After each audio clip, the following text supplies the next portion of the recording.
El presidente Andrés Manuel López Obrador anunció en su discurso del desfile de independencia de México el 16 de septiembre que sería Marcelo Ebrard el que presentaría ante la ONU su propuesta de tregua para acabar con el conflicto entre Rusia y Ucrania. Una iniciativa que fue catalogada por Ucrania como un plan ruso, fíjese nada más, y hoy, como dicen, no hay fecha que no se llegue ni plazo que no se cumpla. En la ONU, Marcelo Ebrard, el canciller, el secretario de Relaciones Exteriores de México, ha presentado la iniciativa del presidente Andrés Manuel López Obrador. Este es el discurso de Marcelo Ebrard. Agradezco al secretario general Antonio Guterres y al fiscal de la Corte Penal Internacional, Karim Khan, por sus valiosas presentaciones. Reconozco la presencia en esta sesión del Consejo de Seguridad del primer ministro de Noruega, así como de otros colegas, ministras, ministros, representantes de alto nivel. Es de agradecerse también a Francia y a usted, señora ministra, por haber convocado a este debate sobre un flagrante quebrantamiento a lo establecido en la Carta de las Naciones Unidas, que ha violentado la paz y la seguridad internacionales. A 7 meses del inicio de la guerra en Ucrania, sus múltiples implicaciones sociales, económicas y políticas son evidentes. Como en todo conflicto armado, el mayor costo lo ha pagado la sociedad civil. Esta guerra ha generado desplazamientos masivos de personas, tanto al interior de Ucrania como hacia países vecinos, sobre todo de mujeres y niños. Los daños materiales registrados son también graves y onerosos. Desde el inicio de las hostilidades, México ha insistido en buscar una solución diplomática y en atender la dimensión humanitaria del conflicto, sin subordinar las consideraciones políticas en estricto apego al derecho internacional humanitario. En este Consejo impulsamos, junto con Francia, un proyecto de resolución en ese sentido que se turnó a la Asamblea General y dio lugar a la resolución E11-2 adoptada el pasado 24 de marzo. Hoy reiteramos que la asistencia humanitaria sigue siendo ineludible y prioritaria. Hemos procurado también, en la medida de nuestras posibilidades, apoyar las gestiones de mediación del secretario general y formulamos junto con Noruega una declaración presidencial con tal propósito, la cual se adoptó el pasado 6 de mayo. Es una declaración a todas luces insuficiente, pero la única expresión pública que este Consejo ha sido capaz de emitir desde el inicio del conflicto. El avance de la guerra con sus cuantiosos costos humanos y materiales y el incremento de las necesidades humanitarias derivadas del conflicto, tales como la insuficiencia humanitaria y el alto costo de los combustibles de cara al invierno, requiere con urgencia de una solución por la vía diplomática, de un alto al fuego. Para ello se requiere voluntad política de las partes y compromiso de la comunidad internacional. Conviene insistir entonces en la necesidad de respetar el derecho internacional humanitario, el derecho internacional de los derechos humanos. La rendición de cuentas también es otro pilar fundamental del sistema multilateral, del Estado de Derecho y de la paz.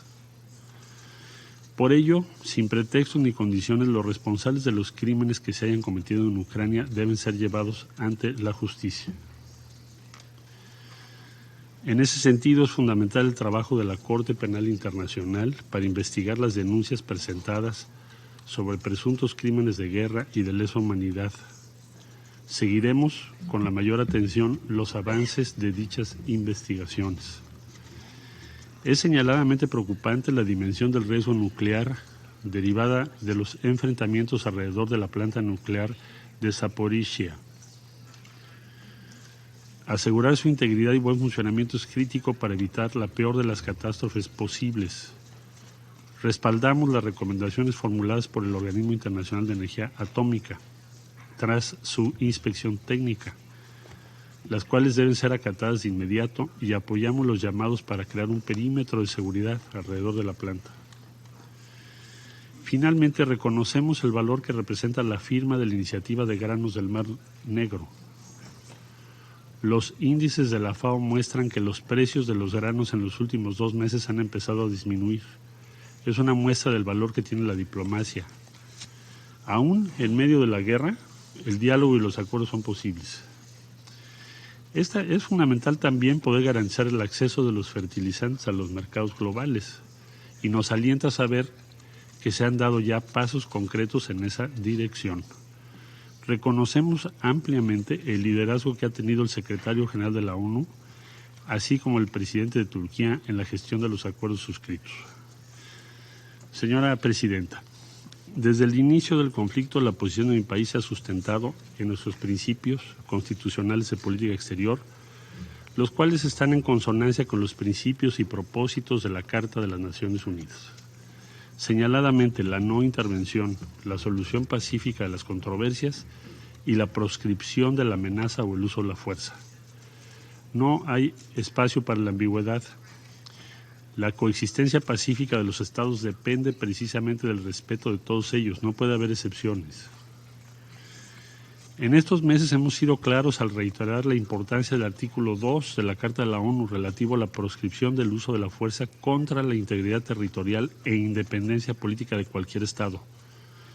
Por experiencia propia, México conoce y entiende bien la importancia de contar con la garantía básica de poder vivir sin la amenaza de ser invadido por otro país. Cualquier acción que violente ese principio es ilegal y es ilegítima. Es propósito de esta organización y mandato de este Consejo prevenir que las personas sufran de los flagelos de la guerra. Pero esto solo puede lograrse mediante el diálogo, la diplomacia y la construcción de canales políticos efectivos. No es admisible la indiferencia, como tampoco lo es quedarse en el lamento de que hasta ahora, en el caso que nos ocupa, el Consejo de Seguridad no haya sido capaz de cumplir con su responsabilidad esencial. Las causas por las que este Consejo se puede volver disfuncional son conocidas. Corregirlas depende de nosotros. Los tiempos son propicios para plantear con toda seriedad las reformas estructurales que se requieren para ello. Señora Presidenta, Sus Excelencias, con base en su vocación pacifista, México considera que la comunidad internacional debe canalizar ahora sus mejores esfuerzos para alcanzar la paz.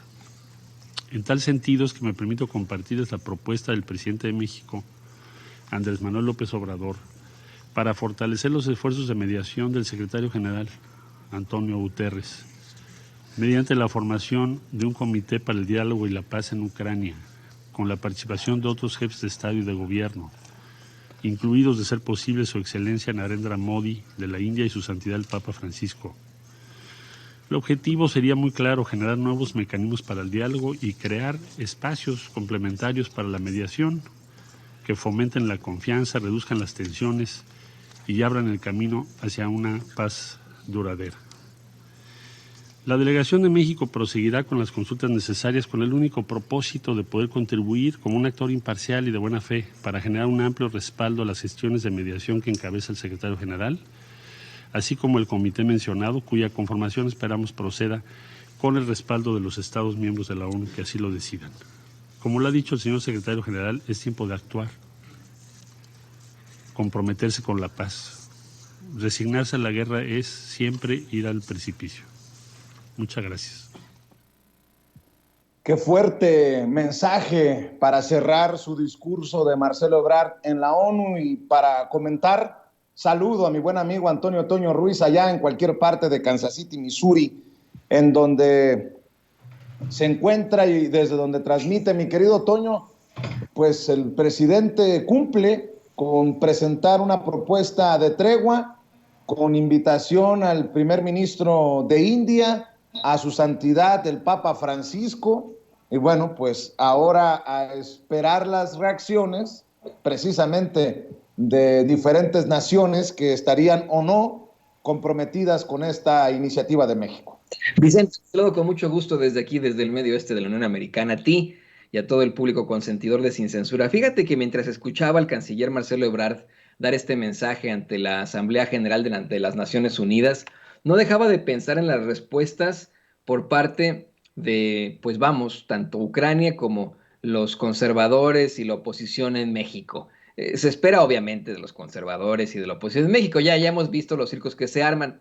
Lo que no se esperaba era la parte de Ucrania. hace unos días, uno de los asesores de Zelensky, de Volodymyr Zelensky, incluso decía, como bien mencionabas, que era un plan de Rusia, y fue algo que hasta citó precisamente la embajada de Ucrania en México, algo que es verdaderamente terrible. Yo al escuchar este plan que plantea, valga la redundancia, el canciller Marcelo Ebrard en nombre del presidente Andrés Manuel López Obrador, no veo de ninguna forma que se trate de un plan de Rusia el buscar que precisamente las tropas rusas abandonen el territorio ucraniano, el buscar un cese al fuego, el buscar una tregua de varios años, 5 años al menos, el tener la mediación de países que nada tienen que ver con esa región, como es India, como es precisamente no es un país, pero bueno, el secretario general de Naciones Unidas,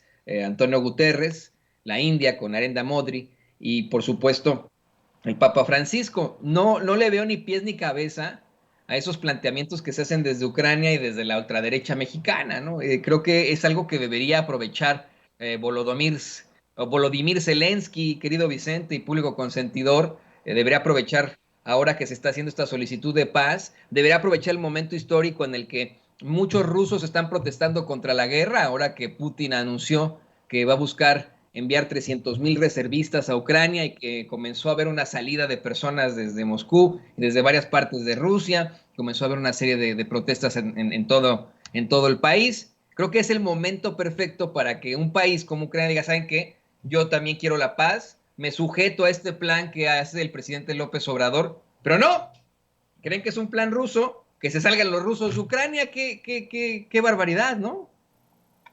Pues sí, definitivamente. Y Toño, estoy revisando información en otro